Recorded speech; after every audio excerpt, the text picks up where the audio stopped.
ওই সাহেব গোছের লোকটা কেডা? বড় গাড়িও আছে, দেখে ভালো বংশের লাগছে। আমার জানা মতে আতিকের এমন উচ্চবিত্ত কোনো আত্মীয় নাই, তাইলে কেডা? আরেকটা লোক বলে, হবে হয়তোবা দুঃসম্পর্কের। তাই মাইয়া পাতার সাথে এমন রং তামাশা করছিল কেন? এটা শহর না যে যা মন চায় তাই করব। চক্ষু লজ্জার একটা ব্যাপার আছে না? সবাই সাই জানালো। পাতা তখন লোকটার অনেকটা কাছে গিয়েছিল, হাতও ধরেছিল, যেটা তাদের দৃষ্টিতে কটু লেগেছে। আরেকটা লোক বলল, মেয়েটাকে নম্রভদ্রই মনে হয়, আমরা দূর থেকে দেখেছি তাই হয়তো অমন লেগেছে। আর লোকটা তাদের আত্মীয় হওয়ার চান্স বেশি, ওদের বাড়ি থেকেই বের হলো তো। শুক্লামণ্ডল সিগারেটে শলাকা ফেলে পায়ে পিষলেন। শালি তাকে সবার সামনে মেরে অনেক বড় বিপদ ডেকে এনেছে। তুই বুঝতে পারবি না শুক্লা, তোর জীবনে কি ঝড় বয়ে আনে। শোনো শামসুল, যে বেশি ভদ্রতা দেখায় তার মধ্যেই ঘাবলা আছে। ম্যানা রাই তেনা ছেড়ে, জানো না? ওই মায়ের জন্মেরই তো ঠিক নেই বোধ করি। দেখো না, আতিকের ভাইরা ভাইয়ের ঘরেই বড় হইছে, মেয়ে বানাইয়া নিছিল, ফিরাইয়া দিল ক্যা? নিশ্চয়ই কোনো আকাম কুকাম করছিল। মাইয়াটার বয়সও তো মেলা, 24-26, অথচ বিয়া হওয়ার নাম নাই। দেখতে সুন্দর হইলে কি হইব, চরিত্রের ঠিক নাই। শহরে যায় না জানি কি কাম কাজ করে, সত্যি মাস্টারি করে নাকি কারো বিছানা। থাক, সেসব না বলি। সবাই শুক্লার দিকে চায়। একজন চরিত্রহীন লোক অন্যের চরিত্র নিয়ে কথা বলছে। উপস্থিত সকলেরই শুক্লার চরিত্র সম্পর্কে অবহিত, তবে কিছু বলল না। পাতা মেয়েটার দিকেও একটু নজর দিতে হবে, যদি খারাপ কিছু পায় তো সালিশ বসাতে সময় নেবে না। দরকার হলে এক ঘরে করে দিবে আতিকদের। তাদের গ্রামে এসব নোংরামি চলবে না। অথচ তারা গ্রামবাসী এটা ভাবেই না শুক্লার চরিত্রের ঠিকানা নেই, সে অন্যের চরিত্রের ইজহার করে। আর মেয়ের চরিত্রের সমস্যা হলে তার নামে নালিশ বসাতে হবে, এক ঘর করে দিবে। সেখানে শুক্লার মতো কত শত ছেলের চরিত্রের গুণাগুণ জেনেও চুপ রয়। ঠান্ডা বাতাস পাতার শরীরে বাড়ি খাচ্ছে। সে এখনো দাঁড়িয়ে সেই জায়গায়। লোকটা তার সামনে তাকে ব্যাঙের বাচ্চা আর বিড়ালের বাচ্চাও বলে দিল। না, সে ব্যাঙের মতো লাফায় না, বিড়ালের মতো মিউ মিউ করে খামচি দেয়। তবে কোন লজিকে বলে দিল? শালা তুই বিড়ালের বাচ্চা না, বিড়াল কিউট হয়, তুই এটা খ্যাপা সার, সাথে মহিষও। মনে মনে বিড়বিড় করতে করতে পাতা বাড়ির ভিতরে ঢুকে দরজা বন্ধ করে দেয়। ড্রয়িং রুমে সবাই আলোচনা করছে কিছু বিষয়ে, পাতা কিছু বুঝতে পারলো না। লাবিবের কাছে গিয়ে তাকে ধীরে বলে, কি নিয়ে আলাপ চলছে বোনের ছেলে? লাবিব মিটিমিটি করে হেসে বলে, তোমার বিয়ের আলাপ চলছে মায়ের বোন। পাতার চোখ বড় বড় হয়ে যায়, সে কথাগুলোতে মনোযোগী হয়। পাতার বিয়ের কথা শুনলে লজ্জা লাগলেও লজ্জার থেকে বেশি ভালো লাগে। ইস, কবে তার বিয়েটা হবে, একটা জামাই হবে। সে কাপল পিক তুলে ফোনের ওয়ালপেপারে দিবে, ফেসবুকে ম্যারিটাল স্ট্যাটাস দিবে পাতার জামাই। জামাইকে ভালোবেসে বুকে না মাথায় তুলে রাখবে সে।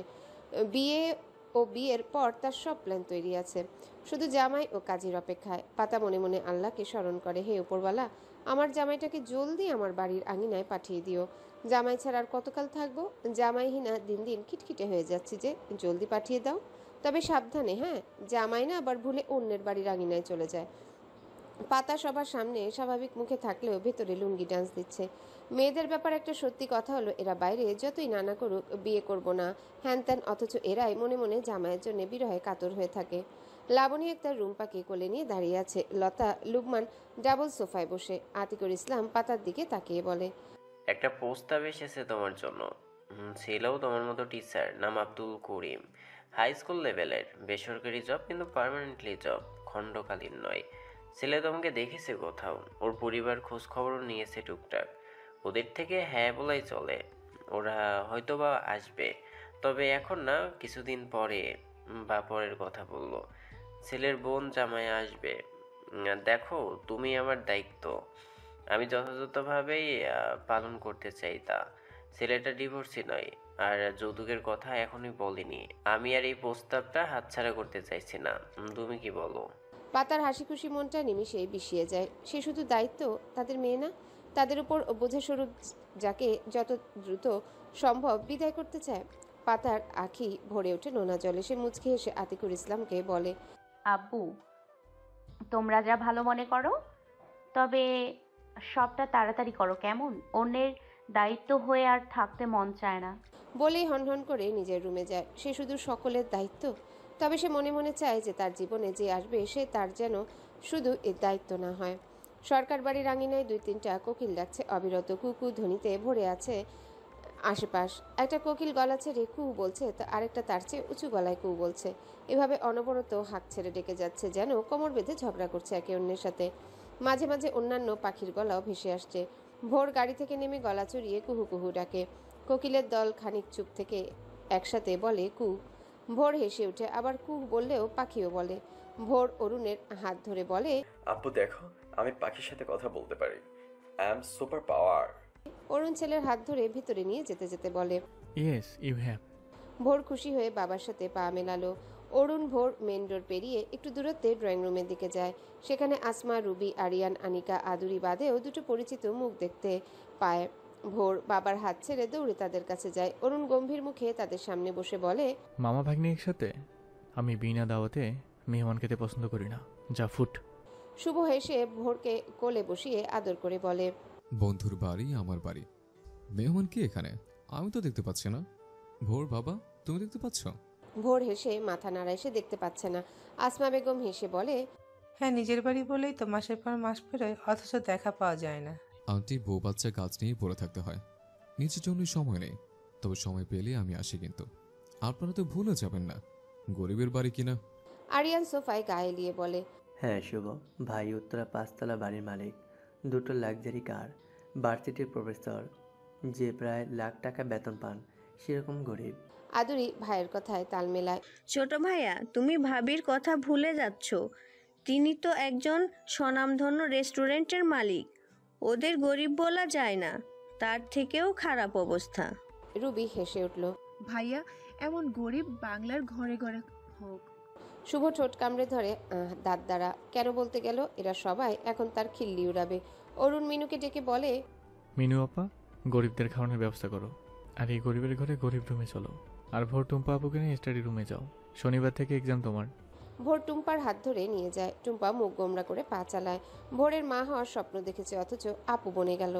এই মিস্টার অরুণ সরকারকে মামার বন্ধুই হতে হলো। অবশ্য মামার বন্ধু না হলে পরিচয়ও হতো না হয়তো। অরুণ উঠে আনিকার গালে চুমু দিয়ে নিজের রুমে যায়।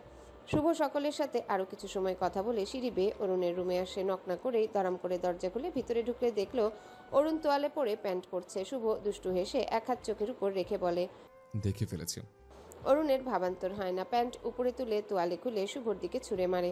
চেন লাগিয়ে বলে, দেখবি আর জ্বলবি, লুচুর মতো ফুলবি। শুভ বুঝলো না সে কেন জ্বলবে। কেন বুঝলাম না। অরুণ কিছু বলে না, ঠোঁট বাঁকিয়ে হাসে অল্প। আলমারি খুলে টি শার্ট বের করে পরে নেয়। শুভ কোমরে হাত দিয়ে ছোট ছোট করে চায়। অরুণ শুভর ঘাট থেকে তোয়ালে নিয়ে বলে, I have no interest at on ma'am. মেয়ে হলে ভেবে দেখতাম। শুভ অরুণের পিঠে একটা লাগায়। শালা, তোর হাব ভাব ভালো না। ভালো একটা পাতা দেখি বিয়ে কেন করছিস না? অরুণ তোয়ালে ব্যালকনির চেয়ারে রেখে এসে বলে, তুই জানিস কি না, বাট তোর ভাগ্নি টুম্পার crush on me and also love my child. তার সাথে হলে কেমন হয়? শুভ চোখ রসগোল্লার ন্যায় হয়ে যায়। অরুণ সিরিয়াস হয়ে বলে, দিবি না কেন? দেখ শুভ, তুই যেমন তোর অবিবাহিত ভাগ্নিকে এক বাচ্চার বাপের সাথে বিয়ে দিতে রাজি হবি না, তেমনি মিস পাতাবাসের পরিবারও নিশ্চয়ই সেটা চাইবে না। তাই বাজে কথা বলে মাথা গরম করবি না। শুভ খানিকক্ষণ চুপ থেকে অরুণের সামনে দাঁড়িয়ে বলে, দেব, যদি টুম্পাও তুই দুজনে চাস, আই হ্যাভ নো প্রবলেম। তুই কি চাস? অরুণ গম্ভীর মুখে বলে, আর ইউ ম্যাট? তোর ভাগ্নিও আমার ভাগ্নি, আর তুই দিবি বললেই তো হবে না। তোর বোন আর তোর বঞ্জমের মত থাকতে হবে। শুভর মুখ চুপসে যায়। অরুণ হেসে বলে, হয়েছে, থাম ভাই, মুখ গোমরা করিস না। কথায় আছে না, যদি থাকে নসিবে হেঁটে হেঁটে আসিবে।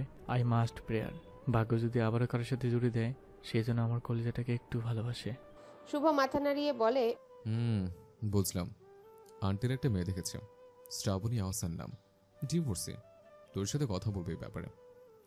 আমি ছবি দেখলাম, বেশ ভালোই দেখতে। অরুণ দীর্ঘশ্বাস ফেলে বলে, মেয়ে পছন্দ করে ফেলেছে? নট ব্যাড, বাট আগে আমি তার সাথে দেখা করতে চাই, কথা বলতে চাই। ওনারও এমনটাই ভেবেছে। আগে তোরা দেখা করবি, এক অপরকে জানবি, দেন এগোবি। অরুণ মাথা নাড়ে। তার বুকটা কেমন ভার ভার লাগছে, যেন কিছু বোঝা বেঁধে রাখা হয়েছে। কি হতে চলেছে ভবিষ্যতে? পাতা নিজের রুমে বসে আছে, এমনি বসে আছে শূন্যে তাকিয়ে। তার মনটা ভীষণ খারাপ, কান্না পাচ্ছে কেমন যেন, কিন্তু কাঁদতে পারছে না। চোখ দিয়ে অমূল্য সম্পদটা বেরোচ্ছে না। পাতা হাত বাড়িয়ে জানালাটা খুলে দেয়। সাথে সাথে শীতল বাতাস বেয়ে আসে। ঘুটঘুটে অন্ধকার, বাইরে কেমন ভুতুরে পরিবেশ। ঝিঝি ডাকে অবিরত, সাথে ব্যাঙের ঘ্যাঙর ঘ্যাঙর ডাক। ব্যাঙ থেকে মনে আসে ভোরের আব্বুর কথা। তাকে ব্যাঙের বাচ্চা বলেছিল, ভাবতেই হাসি পেল। অন্ধকারে তাকাতেই গা ঝেড়ে ওঠে। ঝটপট হাত বাড়িয়ে জানালা লাগিয়ে বুকে থুতু দেয়। সাথে সাথেই দরজা ধাক্কানোর আওয়াজ আসে। পাতা ভয়ে ও মাগো বলে লাফিয়ে ওঠে। ভূত বলতে কিছু হয় না, এটা সে দিনের বেলায় 16 আনা বিশ্বাস করলেও রাতে 1 আনাও করে না। তার চিল্লানো শুনে লতা দরজা আরো জোরে ধাক্কা মেরে বলে, আরে ভূত নই, আমি তোর জামাইয়ের শালি হই, দরজা খোল পাতু। পাতা খানিকটা দাঁড়িয়ে থাকে। সে শুনেছে ভূত চেনা মানুষের রূপেও আসতে পারে, তাই দরজায় কান লাগিয়ে অনুভব করে সত্যি ভূত কিনা। পরে ভাবে ভূত হলে তো দরজা ধাক্কানোর প্রয়োজন ছিল না, হাওয়া হয়ে ভিতরে আসতে পারতো। আপুই হবে, তাই দরজা খুলে দিল। লতা কটমট করেছে, মেয়েকে কোলে নিয়ে ভিতরে ঢুকে। এত বড় ধামলি মেয়ে কিনা ভূতে ভয় পায়, লোকে শুনলে হাসবে। পাতা দরজা বন্ধ করে লতার দিকে চায়। বালিশ নিয়ে এসেছে, তার সাথে ঘুমাবে কি? হ্যাঁ, তোর সাথেই ঘুমাবো। সত্যি? না মিথ্যা, বিছানা ঠিক কর জলদি। পাতা বিছানা ঠিক করে। লতা মেয়েকে একপাশে শুইয়ে দিয়ে মাঝখানে শয়। পাতার ঘুম খুবই জঘন্য। পাতা এসে বোনের ওপাশে শুয়ে জড়িয়ে ধরে পা তুলে দেয়। লতা আচ্ছাদ করে ওঠে। এই ছাড়, গরমের ভেতর ঘা ঘেঁষাঘেঁষি করিস কেন? আর পা নামা। পাতা সরে না, না পা নামায়। অমন করছো কেন? দুলাভাই ধরলে নিশ্চয়ই এমন করো না। সে ধরলে ভালো লাগে। কম্বলের সূত্রে বিপরীত আধান আকর্ষণ করে পড়িসনি? আর সব আদান বিকর্ষণ। পাতা তবু ছাড়লো না। লতা হেসে বোনকে জড়িয়ে নেয়। ছোট থেকেই পাতাকে সে অনেক স্নেহ করে। পাতাকে মা বাবা খালাকে দিলে সে অনেক কেঁদেছিল। তার বোনকে কেন ওরা নিয়ে গেল?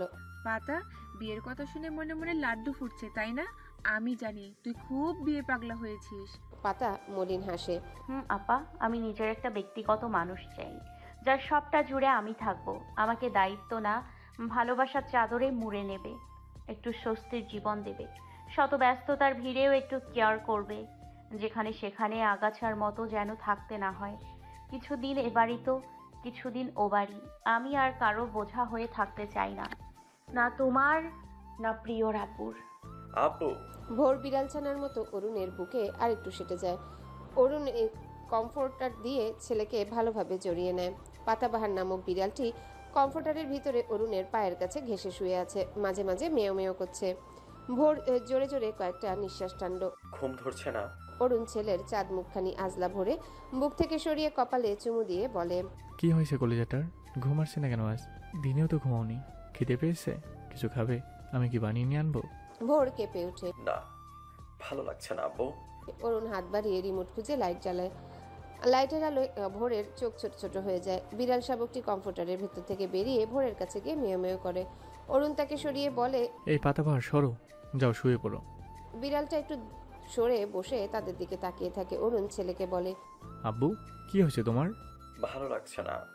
অরুণ যেন অস্থির হয়ে পড়ে। কি হলো ছেলেটার? ভালো লাগছে না কেন? ঠিকই তো ছিল। বিকেলে শুভ টুম্পার সাথে অনেক মজা করেছে, আনিকার সাথে পুতুলও খেলেছে, রূপকে কোলে নিয়ে আদর করেছে, সবার সাথে হাসি খুশিই ছিল। হঠাৎ ভোরের গালে মুখে অসংখ্য চুমু দিতে দিতে বলল, আব্বু, কলিজা, আমার সোনা বাবা, কি হয়েছে? মন খারাপ কেন? খারাপ লাগছে? চলো আমরা কার্টুন দেখি। ভোর মাথা নাড়ে, দেখবে না। অরুণ নিজেকে শান্ত করে ভোরের দিকে চায়। ভোর চুপটি করে তার দিকে চেয়ে, আব্বু, সবার মা কত ভালো। রোহানের আম্মু রোহানকে ভালোবাসে, চাচিমণি আন্নি বোপকে কত ভালোবাসে, পাতা মিসের বোন তার ছেলেকে কত ভালোবাসে। আব্বু, তাহলে আমার মা আমাকে কেন ভালোবাসে না? আমার না মার কথা খুব মনে পড়ছে আব্বু। বলেই ভোর কেঁদে দেয়। অরুণ অসহায় হয়ে পড়ে। চোখের জল মুছে দিয়ে ছেলেকে বুকে জড়িয়ে চুমুতে ভরিয়ে দেয়। মাথায় হাত বুলিয়ে দিতে থাকে। তার নিজের চোখও ভরে উঠেছে। ছেলেকে কি জবাব দেবে সে? অনেক কষ্টে ঢোক গিলে বলে, কলিজা, বলছি না আমি তোমার আব্বু, আমি তোমার আম্মু। ভোর কান্না থামিয়ে দেয়। অরুণ নাক টেনে বলে, না তো। ভোর বাবার বুক থেকে মাথা তুলে অরুণের দিকে চায়। কপালের অশ্রু মুছে দিয়ে বাবার গালে বেশ কয়েকটা চুমু দিয়ে বলে, লাভ ইউ সো মাচ আব্বু, কলিজা। দূর হতে কুকুরের ঘেউ ঘেউ ডাক ভেসে আসছে। বাদুড়ের দল আম গাছের মগডালে ঝুলছে। উড়ে এই গাছ হতে ও গাছে বসে আম খাচ্ছে। কিছু পাখির বাচ্চা চেও চেও শব্দ ধ্বনিত হচ্ছে। ঝিঝি পোকার ঝিঝি শব্দে মাথা ভো ভো করার উপক্রম। ঘন ঘটা তিমির রাত। জ্যোৎস্নার ছিটে ফোঁটাও দেখা যাচ্ছে না। মেঘাচ্ছন্ন আকাশ গম্ভীর উদাসীন হয়ে আছে। অরুণ সরকার এমন সময় কিচেনে দাঁড়িয়ে রান্না করছে। নুডলস কলিজাটা বেশ পছন্দ করে, তাই সেটাই বানাচ্ছে। ভোর বাবার কোলে উঠে গলা জড়িয়ে চুপটি করে আছে, কিছু বলছে না। অরুণ এটা ওটা বলছে, তাতেও প্রতিক্রিয়া ব্যক্ত করছে না। হু না হু কিছুই না। অরুণ হাল ছাড়ে না, বলতেই থাকে। এক হাতে কড়ায় পেঁয়াজ মরিচ কুচি দিয়ে তেল ঢেলে খুন্তি দিয়ে নাড়তে থাকে, অপর হাতে ছেলেকে জড়িয়ে পিঠে হাত বুলিয়ে দিতে ব্যস্ত। পাতাবাহার কিচেনের ক্যাবিনেটের অরুণের ফোনের উপর উঠে মেয় মেয় করছে, কখনো পেঁয়াজ নিয়ে খেলছে তো আলু নিয়ে ফেলে দিচ্ছে। অরুণ তার দিকে তাকালে পিট পিট করে চেয়ে মেয় মেয় করে। ওই পাতাবাহার, ওগুলো ফেলছো কেন? কে তুলবে ওসব? তোমাকে তুলতে হবে। আব্বু দেখো তোমার পাতাবাহার আলু ফেলছে, ওকে বকে দাও তো। ভোর তাকায় বিড়াল শাবকটির দিকে, সেটা নিজেকে নিরাপরাধ প্রমাণ করার প্রেক্ষিতে কিউট করেছে, সুর তুলে মেয়াও ডাকে। অরুণ চোখ বড় বড় করে বলে, দেখেছো আব্বু, তোমার সামনে ইনোসেন্ট সাজছে, যেন কিছুই করেনি। তুমি ওর কথা বিশ্বাস করো না, ঠিক আছে? এই পাতাবাহার ও মিস পাতাবাহারের মতোই, দুজনেই দুষ্ট, তবে তোমার সামনে ভোলা ভোলা সেজে থাকে। ভোর তবুও কিছু বলে না। অরুণ দীর্ঘশ্বাস ফেলে কড়াইয়ে সবজি ঢেলে দিল। ভোরের গালে চুমু দিয়ে বলে, তোমার মার সাথে কথা বলবে? ফোন করবো, ভিডিও কল দিই। ভোর মাথা তুলে চায় পিটপিট করে। অরুণ ভোরের দিকে চায় না, সবজি নেড়ে চেড়ে ওতে নুডলস ঢেলে দিল। বলবে কিনা সেটা বলো, আমি কল করছি, দাঁড়াও। বলেই ক্যাবিনেটের উপর থেকে বিড়ালটি সরিয়ে ফোন হাতে নেয়। ভোর বাবার দিকে আগ্রহ ভরা চোখে চেয়ে আছে। সত্যিই ফোন করবে বাবা? অরুণ সত্যিই কল করে। বর্ষার নাম্বার আছে এখনো, ব্ল্যাক লিস্টে নয়, সেভ কন্ট্যাক্টেই আছে। ডিভোর্সের পরেও বেশ কয়েকবার কথা হয়েছে। ভোর মা যাবে যাবে বলে জেদ করলে কাঁদলে কল করতো আগে। 3.5 বছরের পর আর মামা করেনি তেমন, তাই কল করাও হয়নি। হঠাৎ মায়ের কথা মনে পড়লো কেন? অরুণ কল করে। প্রথমবার কল করলে রিসিভ হয় না, দ্বিতীয়বার সাথে সাথেই রিসিভ হয়। অরুণ লাউড স্পিকারে দিয়ে ভোরের হাতে দেয়, ওপাশ থেকে ভেসে আসে, আই এম সারপ্রাইজড। অরুণ সরকার আমাকে কল করেছে, তাও প্রায় বছর 2 পর। প্রথমে বিশ্বাস করতে পারছিলাম না, দ্বিতীয়বার এলে বিশ্বাস হলো। তা কেমন আছো? হঠাৎ মনে পড়লো। অরুণের হাত থেমে যায়, বুকটা জ্বলে ওঠে, হাহাকার ধেয়ে আসছে যেন স্নিগ্ধ শোভন ভালোবাসার নারী, যাকে মনে প্রাণে উজাড় করে ভালোবেসেছিল। ভোর খুশি হয় মায়ের কণ্ঠ শুনে। সে অনুভব করে মায়ের আওয়াজ ভোলেনি এখনো, আগের মতোই আছে বোধহয়। মা। বর্ষার ঠোঁটের হাসি গায়েব হয়ে যায় মা ডাকটা শুনে। বিছানাতে শোয়া 7 মাসের ছেলে ও স্বামীর দিকে চায়, ঘুমিয়ে আছে তারা, সেও ঘুমানোর প্রস্তুতি নিচ্ছিল। তখনই অরুণের কল আসে। তাদের ডিভোর্স হওয়ার পর অরুণ হাতে গোনা কয়েকবার কল করেছিল, সেটাও ভোরের জন্য। অনেক সময় পর আজ দিল। বর্ষা ফোন নিয়ে ব্যালকনিতে চলে যায়। বরুণ, কেমন আছো সোনা? ভোর মাথা উঁচিয়ে বাবার দিকে চায়। অরুণ রান্নায় ব্যস্ত, ছেলেকে নামিয়ে দিল। একটু স্পেসে কথা বলুক দুজনে, তার সামনে জড়তা না করে। ভোর একটু দূরে যায়, হাসি মুখে বলে, আমি ভালো আছি মা, তুমি কেমন আছো? বর্ষা মুচকি হেসে বলে, ভালো আছি সোনা। তোমার আব্বুর ফোন থেকে লুকিয়ে কল করেছো কি? আব্বু বকবে না? না না, আব্বুই কল দিল। আমি বলেছিলাম, তুমি কি করছো? এই তো ঘুমানোর প্রস্তুতি নিচ্ছিলাম। এখন তো অনেক রাত, তুমি ঘুমাওনি? ভোরের মুখ মলিন হয়ে যায়। ঘুম আসছে না, তোমার কথা মনে পড়ছিল। বর্ষার বুকটা ধক করে ওঠে। তাকে প্রথম মাতৃত্বের স্বাদ দিয়েছে ছোট বাচ্চাটি, তবে বরুণের তাকে মনে পড়ছিল শুনে খানিকটা ভালো লাগে। বরুণ, তোমার যখনই মনে পড়বে কল দিও, কেমন? আমার ভালো লাগে তোমার সাথে কথা বলতে। আগে কল দিতে মাঝে মাঝে, এখন দাওই না। মা, তুমিও তো দাও না। তোমার আমাকে মনে পড়ে না? আমাকে আর ভালোবাসো না, তাই না? বর্ষার ভিতরটা কেঁপে ওঠে। এ কেমন অনুনয়ের কণ্ঠস্বর, কতটা মায়াময় শোনা যায়। বর্ষা খানিকটা আমতা আমতা করে বলল, পরে তো আমি কল করলে তোমার আব্বু যদি বিরক্ত হয়, তাই করি না। বরুণ শোনা, ভিডিও কল দেই, একটু দেখি তোমায়। ভোর খুশি হয়, মাকে দেখা যাবে ভিডিও কলে। সে আচ্ছা বলে অরুণের কাছে যায়। অরুণ পাতাবাহারকে কোলে নিয়ে আদর করছে। নুডলস রান্না শেষে সে ডিম সিদ্ধ দিয়ে দিয়েছে, সাথে দুধ চড়িয়েছে। গরম 1 গ্লাস দুধ খেলে যদি ছেলেটার ঘুম হয়। ভোর বাবার কাছে এসে হাসি মুখে বলে, মা ভিডিও কল দিবে বলো, আমাকে দেখবে। অরুণ শান্ত চোখে ছেলের হাসি মাখা মুখখানি দেখে। তার ভেতরটা এত জ্বলছে কেন? ফোনটা হাতে নিয়ে ওয়াইফাই কানেক্ট করে হোয়াটসঅ্যাপে যায়। সাথে সাথে কল আসে বর্ষার নাম্বার থেকে। অরুণ রিসিভ করে ছেলের হাতে দিয়ে ফ্রিজ থেকে আইসক্রিমের বক্স বের করে রাখে। ঠান্ডা কমুক, একটু মেল ঠোক। ভোর ফোন মুখের সামনে ধরে একটু দূরে দাঁড়ায়। ফোনের স্ক্রিনে মায়ের হাস্যোজ্জ্বল মুখ দেখে তার মুখশ্রীতেও হাসি ফুটে ওঠে। ছোট ভোর ভুলে যায় মা তাদের ছেড়ে চলে গেছে। বর্ষা ভোরকে দেখে নিয়ে ভোরের পিছনে কিচেনে অবস্থানরত তার প্রাক্তন স্বামীকে দেখে আর চোখে। এত রাতে কিচেনে, নিশ্চয়ই ভোরের জন্য রান্না করছে। অরুণের হাতের রান্না অসাধারণ। তার জন্য কত রেঁধেছে। অরুণ ঘাড় ফিরিয়ে ফোনের দিকে চায়, বেশি দূরে নয়। স্পষ্টতই দেখতে পায় প্রাক্তন স্ত্রীকে। দুজনার চোখাচোখি হয়। বর্ষা চোখ ফিরিয়ে নিল, অরুণ নেয় না। কিছু পল সেদিকেই তাকিয়ে থাকে। ভোর মাকে দেখে হাস্যোজ্জ্বল মুখে বলে, মা তুমি দেখতে খুব সুন্দর। বর্ষা অরুণের দিকে আর চোখে আরেকবার চায়, এখনো চেয়ে আছে। সে খানিকটা অস্বস্তি বোধ করে। তারপর ভোরের দিকে তাকিয়ে বলে, তাই, থ্যাংক ইউ। তুমিও অনেক বড় হয়ে গেছো। এত কিউট দেখতে। তুমি কোথায়? কিচেনে আব্বু নুডলস রান্না করছে আমার জন্য। বর্ষা অরুণের দিকে চায়, আবার না আর তাকিয়ে নেই। তাই? ইস, তোমার আব্বুর হাতের রান্না কিন্তু সেরকম। আমার তো এখন লোভ হচ্ছে। তাই? তাহলে চলে আসো না আমাদের কাছে। আব্বু আমি তুমি একসাথে থাকবো, আসবে? বর্ষার মুখশ্রীতে অন্ধকার হানি, সে প্রসঙ্গ পাল্টে বলে, বরুণ তুমি স্কুলে যাও? ভোর উৎসাহের সাথে জবাব দেয়, যাই তো, আমি নার্সারিতে পড়ি মা, রোজ স্কুলে যাই। ভেরি গুড, মন দিয়ে পড়াশোনা করবে কেমন? ভোর মাথা নাড়ে। টুকটাক ভালোই কথা বলে ভোর ও বর্ষা। অরুণ কেবিনেটের উপর বসে আইসক্রিম খাচ্ছে পা দুলিয়ে। পাশে পাতাবাহার মুখ ফুলিয়ে বসে আছে। অরুণ তার গালে টোকা দিয়ে 1 চামচ আইসক্রিম তার সামনে কেবিনেটের উপর রাখে।